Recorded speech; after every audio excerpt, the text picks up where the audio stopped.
Alrighty, so I went ahead and installed my CB antenna mount here. So basically all you do is remove these 4 screws on this tail light, and behind it there's just 3 bolts. Matter of fact, they're right here. They're like these self-tapper type. The ones that came with the kit weren't the right size, so I had some that were a little bit longer. That way they could accommodate the extra width of the metal plate. That's actually a pretty thick metal plate. And no instructions, but it had a hole here. And at first I thought this hole was to run your coax through. But then I realized this was loose. So I figured that's to put another bolt on there, and if it's not, oh well. I drilled a hole in my Jeep, and now it's, I mean, I can shake the whole Jeep with that thing now. So there's that. Mounted the antenna. Here's the center lead, or the positive.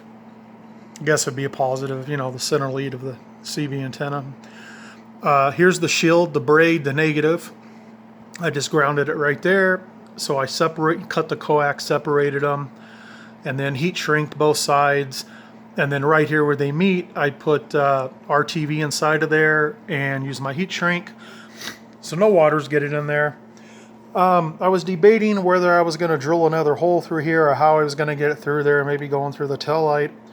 But I just decided right here in the hardtop, right at the bottom, poked a little hole through there with the drill, put a little clear RTV on there. And then as far as the inside goes, oh, there's the inside. It comes out there. Just put a little RTV on it there. Zip tied it to the existing wiring going to the top there for the light and whatnot. And it's underneath the carpet. So I'll show you what I'm going to do with the rest of it here in a minute. Alrighty, so I'll probably go ahead and get the wiring ran tonight, which I'll show in another video. I'm just going to run right off the battery. I don't need nothing too big to run this. I'm just going to run probably like a, I think I got a bunch of 14 gauge wire. So I'll just probably run 2 of those straight from the battery, fuse it right at the battery, and then run it here. Run one for the radio, one for the little amp. As you can see, the power coming out of the amp doesn't require much. So I'm going to put it right here. I still need to go down and get a piece of flat steel and cut it and weld it together. But I'm thinking right where the center vent is there, right in the middle. And I'm probably going to have it positioned something like that. Excuse me, my nose is running. It's really cold out here. But have it positioned something like that. That way it totally clears everything. It'll clear the gear shift, the 4-wheel drive, everything. But it's going to be something like that right there in the middle console. That's because on the Jeep,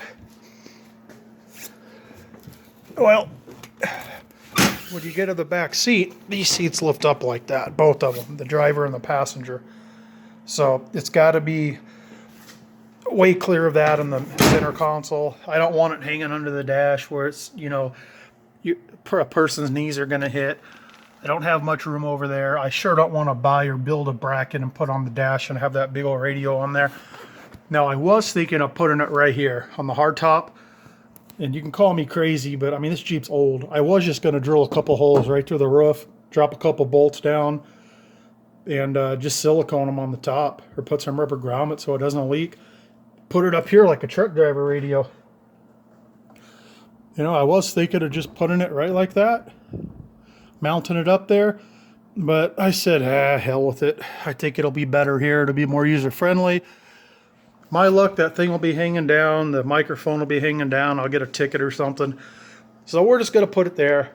And this will be the end of this video, but I'll make a follow-up video after I have the wire and when I'm installing it. Alright guys, so that's going to be the little setup for the Jeep. Nothing crazy, just about I'll probably run that thing at like 140, 150 watts. That'll be fine, and it's AM and it's sideband. Alright, thanks guys.